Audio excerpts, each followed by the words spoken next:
बच्चों अब हम FOG तथा GOF ज्ञात करेंगे जब उनके प्रांत व परिसर दिए गए हों।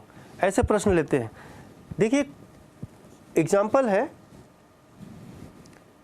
माना F इज इक्वल टू 1 2, 2 3, 4 5 और दूसरा फलन है G इज इक्वल टू 2 3, 3 5, 5 2। कहते हैं यदि संभव हो तो FOG तथा GOF ज्ञात कीजिए। तो अब जो फलन दिया है, जैसे पहला फलन दिया है 1 2, 2 3, 4 5, तो इससे क्या पता चल रहा है बच्चों? इससे हमको यहाँ से पता चल रहा है कि 1 का प्रतिबिंब 2 है, यानी हम लिख सकते हैं f of 1 is equal to 2। ठीक इसी प्रकार से यहाँ से f of 2 is equal to 3 और यहाँ से f of 4 is equal to 5। क्या पता चल रहा है बच्चों? इससे आप f का प्रांत क्या दिख रहा है? 1 2 4।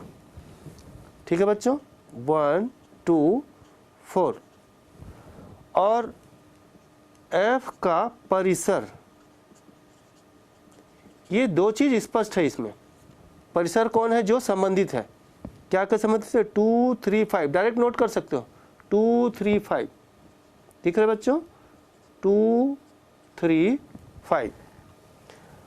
अब दूसरा जो फलन है G, वो है 2 3 3 5 5 2। प्रश्न से नोट कर लेते हैं। और यहाँ पर भी आपको क्या देखने को मिल रहा है कि G का प्रांत दिख रहा है बच्चों। G का प्रांत 2 3 5, 2 3 5 और G का परिसर क्या दिख रहा है बच्चों? 3 5 2, 3 5 2 इस प्रकार से दिख रहा है। और यहाँ से आपको क्या देखने को मिल रहा है कि G ऑफ 2, यहाँ से देखिए बच्चों, G of 2 is equal to 3, G of 3 is equal to 5 और G of 5 is equal to 2। इतनी बात दी गई है। ठीक है बच्चों, अब हम ऐसे ही प्रश्न लिए हैं, FOG तथा GOF ज्ञात करना जब उनके प्रांत और परिसर दिए गए। तो प्रांत और परिसर यहाँ से पता है। अब आपको पता होना चाहिए बच्चों कि जब दो फलन इस प्रकार होता है f such that a tends to b और g such that b tends to c, ऐसा होता है, तब g और f कैसा होता है बच्चों? परिभाषा, जब f a से b में परिभाषित हो और g b से c में परिभाषित हो, तब g और f जो है a से c में परिभाषित होना चाहिए। ठीक है, तो यहाँ पर क्या मिलना चाहिए आपको? f का, देखिए f का परिसर कहाँ होगा? यहाँ होगा, उसके सह प्रांत में होगा। ठीक है, और वो जो है क्या है? G का प्रांत है। तो ये याद रखना है, f का परिसर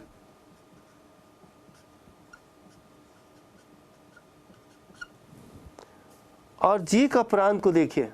f का परिसर देखिए और G का प्रांत देखिए। कहाँ G का प्रांत?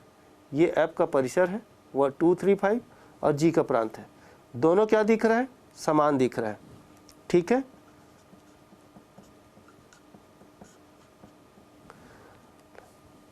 ठीक है, f का परिसर और G का प्रांत दोनों समान दिख रहा है। तो हम कह सकते हैं कि f का परिसर इज द सबसेट ऑफ, यानी उप समुच्चय है जी के प्रांत का। ये शर्त है बच्चों। बच्चों जो प्रश्न है, यदि संभव हो तो एफ ओ जी और जी एफ निकालना है। तो जी ओ एफ को परिभाषित होने के लिए बच्चों ये बहुत ज़रूरी है, ये हमेशा याद रखें। G O F such that A tends to C परिभाषित होगा यदि एफ का परिसर is the subset of G का प्रांत। तो बच्चों ये ध्यान रखना है आपको। अब हम यहाँ देखने को मिल रहा है एफ का परिसर, देखिए एफ का परिसर आप देख सकते हैं, ये निकाले हैं 2, 3, 5। और जी का प्रांत देखिए आप, जी का प्रांत कहाँ है? जी का प्रांत 2, 3, 5, 2, 3, 5 दोनों नोट कर लिए बच्चों। और देख रहे हो ये सारे एलिमेंट इसमें है, इसका मतलब इस शर्त का पालन हो रहा है, अतः जी ओ एफ परिभाषित है। और जी ओ एफ परिभाषित है तो इसका मान निकालेंगे। तो चूंकि G O F of X is equal to होता है G of F of X. अब इसका प्रांत क्या है? जी ओ एफ के लिए प्रांत क्या है? ए, यानी एफ का प्रांत जी ओ एफ का प्रांत होता है। और एफ का प्रांत कहाँ है बच्चों? कहाँ है? ये एफ का प्रांत यहाँ पर, ये देखिए, ठीक है बच्चों। तो 1, 2, 4 के लिए हमको निकालना है। तो x is equal to 1, x is equal to 2 और x इज इक्वल टू 4, इसके लिए हमें निकालना है। तो ये आ जाएगा G O F of 1, G O F of 2 और जी ओ एफ ऑफ 4, ये निकालना है बच्चों। तो चलिए ये क्या बनेगा आपका? जी ऑफ एफ ऑफ 1, ये जी ऑफ एफ ऑफ 2 और जी ऑफ एफ ऑफ 4। अब इसकी वैल्यू निकालना है। तो पहले आप एफ ऑफ 1 देखिए। तो आप देखें बच्चों, ऊपर हम निकाल चुके हैं। आप देखें एफ ऑफ 1 कहाँ? एफ ऑफ 1, एफ ऑफ 1 2 है। तो ये क्या मिला? जी ऑफ एफ ऑफ 1 की वैल्यू रख दिया 2। एफ ऑफ 2 कितना है बच्चों? 3, ये देखिए। तो ये हो गया जी ऑफ 3। और एफ ऑफ 4 की वैल्यू कितना है? 5, तो जी ऑफ 5। अब इसकी वैल्यू क्या आ जाएगी? तो इसको नोट करें बच्चों।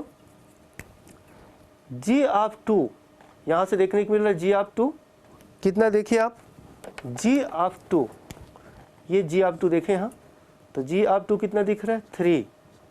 जी ऑफ 3 कितना दिख रहा है बच्चों? 5। और G of 5 is equal to 2।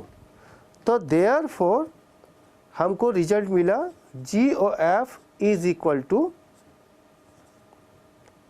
1, 3, 2, 5 और 4, 2। तो इस प्रकार से जी ओ एफ निकाल सकते बच्चों। अब हम देखेंगे क्या दूसरा निकालना है एफ ओ जी। तो अब एफ ओ जी के लिए पहले हम ये देख लें, इसके लिए शर्त क्या होगा? एफ ओ जी के लिए जी का जो परिसर है, इसके लिए आवश्यक है जी का परिसर is the subset of F का प्रांत होना चाहिए। इसके लिए शर्त याद रखना बच्चों, एफ ओ जी के लिए क्या जरूरी है? जी का परिसर is the subset of F का प्रांत। अब हम नोट करते हैं क्या कि जी का परिसर देखिए कहाँ है? जी का परिसर आप नोट करेंगे, ये देखिए जी का परिसर क्या है? 3, 5, 2। और एफ का प्रांत देखें आप, एफ का प्रांत क्या है? 1, 2, 4। अब आपको देखना है क्या ये कथन सत्य बच्चों? क्या 3, 5, 2 इज द सबसेट ऑफ 1, 2, 4? नहीं, ये सही नहीं है। इसका मतलब क्या हुआ? एफ ओ जी परिभाषित नहीं है।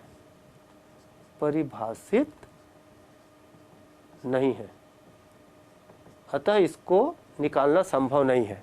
तो बच्चों ऐसे सवाल आप ध्यान से करेंगे, और ये छोटा सवाल है, छोटा प्रश्न है, ये कम मार्क्स में पूछे जाते हैं, तो नोट कीजिए इसको।